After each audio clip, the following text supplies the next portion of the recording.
శుక్లాంబరధరం విష్ణుం శశివర్ణం చతుర్భుజం ప్రసన్నవదనం ఛాయేత్ సర్వవిఘ్నోపశాంతయే. యమునితో నారదుడిట్లు చెప్పెను, ధర్మరాజా, తపోధనులైన స్త్రీలు ఏ విధమైన కర్మల చేత లేక తపముల చేత సర్వోత్తమమైన పద్ధతిని పొందుటకు అధికారం కలగజేసుకొందరో ఈ విషయం తెలుసుకొనవలన కుతూహలం నాకు హెచ్చుగా కలదు. అందుచేత నీవీ విషయాన్ని కరుణతో తెలిపి నన్ను కృతార్థుని చేయము. నారదుని వచనాలకు యమధర్మరాజు ఇట్లు జవాబిచ్చెను, సువ్రతుడైన ఉత్తముడైన ద్విజవర, నారద మహాముని నీవు అడిగిన ప్రశ్నకు సమాధానంగా స్త్రీలు అట్టి స్థితిని పొందుటకు ఎట్టి నియమాలు తపస్సుల వల్ల ఉపయోగ సాధనాలు కాజాలవు. మహాముని ఉపవాసము, దానము, అట్లే దేవతార్చన కూడా కోరిన విధాన్ని ప్రసాదించడంలో సమర్థులైనవి కావు. ఇది ఏ విధానం అనుసరించడం చేత సులభంగా లభ్యం కాగలదో ఆ విషయం సంక్షిప్తంగా వివరిస్తున్నాను, ఆకర్ణింపుడు. ఏ స్త్రీ తన భర్త నిద్రించిన తర్వాతనే నిద్రించను, అతడు నిద్ర నుంచి లేవకముందే తాను స్వయంగా మేల్కొనను, అట్లే భర్త భోజనం చేసిన తర్వాతనే తాను భోజనం చేయనడల ఆమె మృత్యువునే జయింపగలదు. ఇది సత్యం. అంతేగాక మహర్షి భర్త మౌనంగా ఉన్నడలు తాను మౌనంగా ఉండిపోవునో, అతడు కూర్చుండుటకు ఆశ్రమం స్వీకరించిన తర్వాతనే స్వయంగా తాను కూర్చునను ఆమె పరాంతం ఉనరింపగలదు. అట్లే తన పతిపైనే దృష్టి కేంద్రీకరించబడి ఉండి నిరంతరం తన మనస్సు పతి అందే నిమగ్నమగుచు తన భర్త యొక్క ఆజ్ఞలను నిరంతరం పాటించటందు తత్పరురాలైన పతివ్రత చేత మేమందరము అట్లే ఇతర దివ్వులను భయం చెందదుము. తన పతి యొక్క వచనాలు శ్రద్ధగా వింటూ దాన్ని పాటిస్తూ ఎన్నడూ ఆజ్ఞోల్లంఘనం చేయని సాధు యొక్క సంసారం పరమ సౌభావహంగా ఉండను. సర్వదేవతలను ఆమెను సంభాషింతురు. అంతేకాక ప్రత్యక్షంగా కానీ పరోక్షంగా కానీ అన్యపురుషుని ఎన్నడూ తన మనసును తలంచని స్త్రీ పతివ్రత అనబడను. అట్టి స్త్రీకి మృత్యువు కూడా వెరచి ఉండను. నిరంతరం తన సమక్షమందు కానీ పరోక్షమందు కానీ అన్యపురుషుని ఎవరినో కనీసం మనసులోనైనా తలంచని స్త్రీ పతివ్రత అని చెప్పబడను. అట్టి స్త్రీకి మృత్యుభయం ఉండదు. సదా తన స్వామి హితమందు నిరంతరం మగ్నరాలై ఉండు స్త్రీ నిర్భయంగా ఉండగలదు.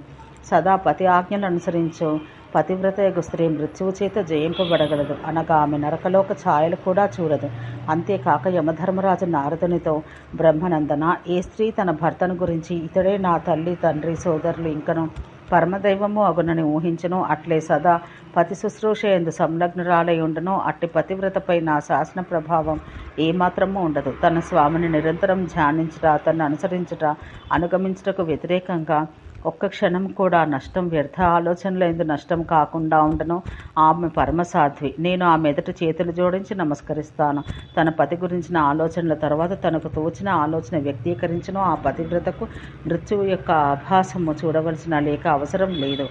నృత్యము, సంగీతం, వాద్యములు ఇవి అన్నీ చూచుట వినుట ఎందును ఏ స్త్రీ యొక్క నేత్రాలు కర్ణములందు చొరకుండా పతి సేవ ఎందే నిరంతరం లగ్నమై ఉండునో అట్టి స్త్రీ మృత్యుద్వారంను దర్శింపదు.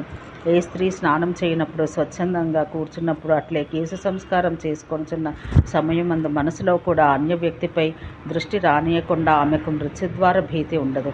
మహర్షి వర్య, పతిదేవుని ఆరాధన ఎందు నిత్యము తన కాలం నియోగిస్తూ భోజన సమయమందును అతని క్షేమాన్ని కాంక్షిస్తూ ఇతర సమయములందు కూడా తన చిత్తంలో నిరంతర భర్తృచింతన చేయి స్త్రీ మృత్యుముఖ ప్రవేశానికి ఎట్టి అవకాశము ఉండదు. నిత్యము సూర్యోదయానికి ముందే లేచి గృహ పరిసరాలను పరిశుభ్రం చేసుకుంటేందు ఉద్యుక్తురాలై ఉండు స్త్రీ దృష్టి మృత్యుద్వారమందు పారను కూడా పారదు. తన నేత్రాలు, శరీరం, భావాలు సదా సుసంయుతములై ఉండును. అట్లే తన పవిత్ర ఆచారాలు, ఆలోచనల చేత కూడి ఉండును ఆ స్త్రీ మృత్యుద్వారాన్ని దర్శించదు. తన భర్త యొక్క ముఖమును చూచుట ఎందు, ఆయన చిత్తానుసారం ప్రవర్తించుట ఎందు, లేక ఆయనకు హితమునందు తన సమయాన్ని సార్థకమనరించుట ఎందు తత్పరురాలకు పతివ్రతకు ఎదుట మృత్యువు నిలబడుటకు కూడా భయపడను. మహర్షి వర్య, ఈ ప్రపంచమునందు యశస్వినులైన మనుషుల యొక్క అనేక మంది స్త్రీలు స్వర్గమందు వసించువారు కలరు. అట్లే ఎవరిని దేవతలు కూడా దర్శించుచుందురో అట్టి పతివ్రతలే నా ఎదుట విరాజమానులై ఉందురు. సూర్యభగవానుని ద్వారా పతివ్రత మహత్యం విను అవకాశం నాకు లభించింది. ఆయన కృపచేతనే ఈ గోపనీయములు, రహస్యమయములైన విషయాలను యథాప్రకారం నాకు కర్ణగోచరములైనవి. అప్పటి నుంచి నేను పతివ్రతలను చూచిన తోడనే భక్తిభావంతో వారిని పూజిస్తున్నాను. కర్మ విపాకము పాప విముక్తికి ఉపాయాలు. నారదుడు తదనంతరం ఇట్లు చెప్పెను: యశోవంతుడా, నీవు సూర్యభగవాను ఆదేశాన్ని అనుసరించి పతివ్రతా స్త్రీల యొక్క ఉత్తమ ధర్మాలు వివరించు రహస్యమైన ఉపాఖ్యానం తెలియజేసివి. దాన్ని నేను అత్యంత శ్రద్ధాశక్తుడినై వినగలిగితిని. కానీ సర్వప్రాణులకు సంబంధించిన కర్మఫలాలనగా సుఖదుఖాల విషయాల గురించి తెలుసుకోవాలని నాకు చాలా ఉత్కంఠ కలదు. మహాతపాని, నా వృత్తాంతం నీ నుంచి తెలుసుకునవలనని కోరుతున్నాను. దయతో దాన్ని తెలుపుము. దుఃఖము తాపం చేత సంతృప్తులై మనుషులు సుఖం కొరకు కఠోరమైన తపస్సు చేయవారు కలరు. కానీ వారి మనోరథం ఈడేరినట్టు కనిపించటలేదు. వారన్ని విధాలైన సాంసారిక సంబంధ ప్రియాప్రియములనగా ఇష్టమైనవి ఇష్టం కాని వారిని కూడా సుఖప్రాప్తి కొరకు అనేక వ్రతాలు ఉపాయాలు ఆచరిస్తున్నారు. అయినప్పటికీ కృతకృత్యులు కాలేకున్నారు. ఏదో ఒక విధంగా వారి కోరికలు విఫలమే అలగుచున్నవి. లోకం నందు ధర్మాచరణ వల్ల సుఖప్రాప్తి లభ్యం కాగలదని ప్రసిద్ధమైన శృతివాక్యం కలదు. కానీ పరిశీలించగా ఇది నెరవేర్చున్నట్టు కనిపించటలేదు. గొప్ప ప్రయత్నంతో కఠోరమైన తపస్సు చేయవారు క్లేశములను అనుభవిస్తున్నారు. ఏ కారణం వల్ల ఇట్లా జరుగుతున్నది? ఈ లోకంలోని ఉద్విజ, స్వేదజ, అండజ, జరాయుజం అను 4 విధాలైన ప్రాణులు ప్రపంచమందు సంచరిస్తున్నవి. ధర్మాత్మ, ఎవరు ఏ కారణం చేత ఇట్టి దోష కారణం చేత మనుషుని బుద్ధిని పాపకార్యాల వైపు ప్రేరేపించుచున్నవి? అవి ఎట్టివి? ఈ లోకమందు అత్యంత కఠోరమును దుఃఖమును కలిగించినవి, సుఖము కలుగజేయనవి అగు కర్మలెట్టివి అని ఈ విషయం నాకు తెలియజేయమని నారదుడు ఈ విధంగా ప్రశ్నించగా, ఘనుడగు యమధర్మరాజు ఇట్లు పలికెను: మునివర్య, మీరు అడిగిన ఈ ప్రశ్న పరమ పుణ్యకరమైనట్టుది. నేను దానికి సమాధానంగా చెప్పబో వృత్తాంతం సర్వమును ధ్యానపూర్వకంగా ఆకర్ణించము. ఈ ప్రపంచమందు దేనికి కర్త గోచరం కాడు. అట్లే కర్మ ప్రేరకము చేయవాడు దృష్టి గోచరం కాడు. ఎవరి యందు కర్మ ప్రతిష్ఠించబడి ఉండనో, ఎవరి ఆధీనమున కర్మ కలదో, ఎవరి పేరు కీర్తించబడనో, ఎవరి చేత ప్రపంచమంతా ఆదేశించబడనో, ప్రేరణ పొందుచున్నదో, ఎవరి వల్ల సర్వకార్యములను సమకూరుచున్నవో ఆయన గురించి తెలుపుతున్నాను విను. బ్రహ్మపుత్ర, ఒకానొక సమయం మంది ఈ దివ్య సభ యందు అనేకులకు బ్రహ్మర్షులు విరాజమానులై ఉండిరి. అక్కడ జరిగిన సాకల్య చర్చను నేను దర్శించి తిని, ఆ చర్చ విషయాలు వినగలిగి తిని వాణ్ణి కూడా తెలుపుతున్నాను. తండ్రి, నరుడు ఏ కార్యములను తన స్వయం శక్తి చేత చేయగలుగుచున్నాడో అదే అతడి స్వకర్మ ప్రారంధం కాగలదు. దాని పరిణామ రూపంగా అనుభవించవలసి వస్తుంది. అది సుకృతమైన కావచ్చు, లేక దుష్కృతమైన కావచ్చు. సుకృతమైన ఎడల సుఖం లభించగలదు, దుష్కృతమైన చేత దుఃఖమును కలిగించును.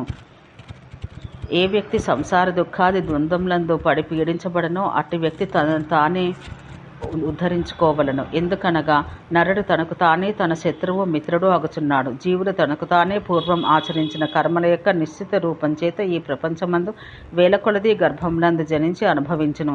ఈ ప్రపంచం నిరతము సత్యమైనది అని గ్రహించిన కారణం చేత అతడు తన రాబోవు జన్మమందు సర్వత్రా తిరుగుచుండను.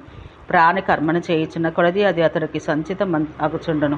ఇంకను పురుషుని పాపకర్మములు క్రమక్రమంగా క్షీణించుచుండగా అదే క్రమాన్ని అతడికి శుభవృద్ధి ప్రాప్తి కలుగుచుండును. దోషయుక్తులకు వ్యక్తి శరీరధారి అయి ఈ లోకమందు జన్మను పొందును. ఈ జగత్తందు పడిన ప్రాణుల చెడు కర్మము యొక్క అంతమైన పిదపనే శుద్ధమగు బుద్ధి లేక జ్ఞానం ప్రాదుర్భావమగును.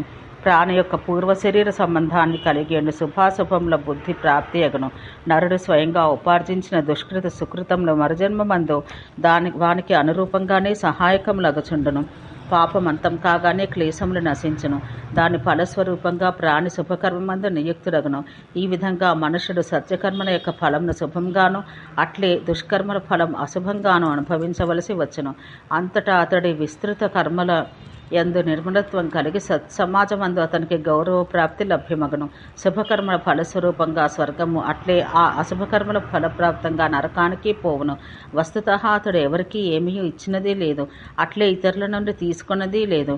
ఈ విధంగా యముడు వివరించగా నారదుడు అతన్ని ఇట్లా ప్రశ్నించెను: అర్కనందన, ఎవరు చేసిన శుభాశుభ కర్మలకు ఫలితంగా అభ్యుదయము, అశుభకర్మల చేత హ్లాసము కలుగును అను నియమం ఉన్నడల ప్రాణి తన మనస్సు, వాక్కు, కర్మ లేక తపము వేని సహాయం స్వీకరించడం చేత ఈ సంసార రూపుడగు క్లేశముల నుంచి రక్షించుకొనగలుగును.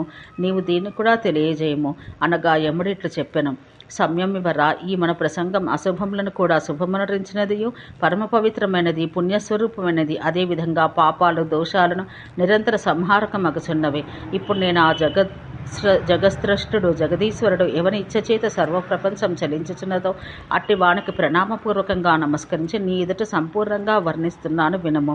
చరాచరములకు ప్రాణి సమూహాల చేత సంపన్నమగు ఈ త్రిలోకములను ఎవరు సృజించిరో అతడు ఆది మధ్యాంతరహితుడు. దేవతలు దానవులు మరి ఏ ఇతరుల యందును ఇట్టి శక్తి లేదు. దీన్ని ఎవరు ఎరుగరు.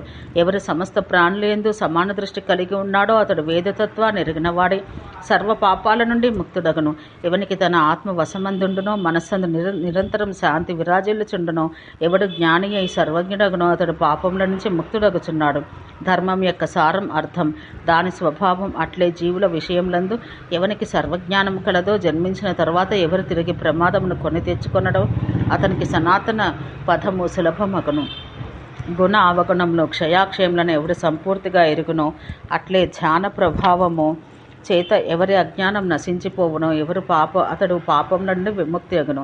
ఎవరు ప్రపంచమందలి సర్వ ఆకర్షణల నుంచి ప్రలోభముల నుంచి చిక్కుకొనక శుద్ధ జీవనం గడుపునో అట్లే ఇష్టమగు వస్తువుల యందరి కోరికలు ఎవరి మనస్సును ప్రలోభపరచవో ఎవని ఆత్మను సంయమనంలో ఉంచి ప్రాణాలను త్యాగం చేయునో అతడు సంపూర్ణ పాపాల నుంచి ముక్తుడగును. తన ఇష్టదేవతల యందు శ్రద్ధ కలవాడును క్రోధంపై విజయం సాధించిన వాడు ఇతరుల సంపత్తిని ఆక్రమంగా గ్రహింపని వాడును ఎవరిని ద్వేషించని వాడును అగు మనుషుడు సర్వపాపం నుండి ముక్తుడగును. గురుసేవ యందు సదా సంలగ్నమై ఉన్నవాడు ఎన్నడూ ఏ ప్రాణికి హింస తలపెట్టని వాడు నీచవృత్తులు ఆచరింపని వాడు సర్వ పాపాల నుంచి ముక్తిని పొందును. ఎవరు సర్వధర్మాలను ఆచరించునో అట్లే నిందిత కర్మల నుండి దూరంగా ఉండునో అతడును పాపములకు దూరుడే అగును. తన అంతఃకరణాన్ని పరమశుద్ధంగా గావించుకొని తీర్థములను సేవించువాడును నిరంతరం దురాచరణాల నుండి దూరంగా ఉండవాడు అగు మనుషునికి సమస్త పాపములను ముక్తంలే అగును. బ్రాహ్మణుని చూచినంతనే భక్తిభావం చేత ఏ మనుషుడు లేచి నిలబడనో సమీపానికి పోయి నమస్కరించునో ఆ మనుషుడు పాప విముక్తుడగును. పిమ్మట నారదుడు ఇట్లు ప్రశ్నించెను. పరంతప సంపూర్ణ ప్రాణులకు శుభప్రదం క్షేమప్రదం హితం పరమ ఉపయోగం వాని గురించిన వర్ణన నీ నుంచి సాకల్యంగా విని ఉంటిని. సూర్యాత్మజ తత్వర్థదర్శుల యొక్క సమ్యక్ విధానంగా దాన్ని పాటించడం ఆవశ్యకం చేయదగిందే అగను. నీ కృపచేత నా సందేహం ధృవీకృతమైంది. అందుచేత ఇప్పుడు నీవు యోగమును అనుసరించుటచే పాపం నుండి దూరం చేయు ఏదైనాను చిన్న ఉపాయం ఉన్నడలా దాన్ని నీవు దయతో నాకు ఎరిగింపుము. నీవు యోగధర్మ సంబద్ధం సాధనాలను ఇంతకు ముందే అందుకు కారణం నాకు తెలిపి ఉండుటయే పాపంను దూరం చేయుట మహా కఠిన కార్యం. అందుచేత ఏదైనా ఇతర మార్గం అనుసరించి ఈ ప్రపంచాన సుఖప్రాప్తి పొంది లక్ష్యసిద్ధి చేసుకుంటయందు కొద్దిపాటి శ్రమగలదాన్ని వివరించము. ఈ లోకం లేక పరలోకమందు కూడా ఆత్మను జయించిన వ్యక్తి అట్లే అనేక విధాలుగా సుగుణాల అత్యధికత కలవాడు అగు సజ్జనుడు నిత్యం దేన్ని సాధన చేయుట చేత కార్యసాఫల్యం పొందుచున్నాడో దాని వింటకు నేను ఇష్టపడుతున్నాను. మహాతపస్వి అగు ధర్మరాజా, అనేక యోనులందు ప్రాణుల ఉత్పత్తి జరుగుతున్నది. వాని చేత అనేక అశుభ కార్యాలు చేయబడుతున్నవి. అందుచేత వారిని దూరం చేయగలిగినదగు సరళము సుగమము అగు ఉపాయములు తెలుపుడు. యముడు మునివర్య స్వయంభువుడగు బ్రహ్మ ప్రజా సృష్టికర్త. ఈ ధర్మ విషయమందు ఆయన ఏ విధంగా తెలుపనో దాన్ని చతుర్ముఖునికి నమస్కరించి నేను నీకు చెబుతున్నాను. ప్రాణులకు శుభమును పాపములను నాశనం చేయుట దాని ప్రధాన ఉద్దేశం. క్రియ నరించుట అతి ముఖ్యమైనదే. అందుకే దాని గురించి చెబుతున్నాను వినుము. కైవల్యం ఎడ శ్రద్ధావంతుడైన తర్వాత మనుషులకు జ్ఞానం కలుగుతున్నది. తన అంతఃకరణం పరమశుద్ధంగా ఉంచుకుని ధర్మం ఎడ సంపూర్ణ ఆసక్తి కలవాడే ఈ విషయం వినవలెను. అతనికి సర్వ కోరికలు పూర్ణములు కాగలవు. అట్లే పాపాల నుంచి విముక్తి పొంది తన ఇచ్ఛానుసారంగా సుఖప్రాప్తి పొందగలడు. బ్రహ్మ చెప్పిన ఉపదేశప్రద వాక్యాలివి. శిరస్సుమాం చక్రం దాని స్వభావం.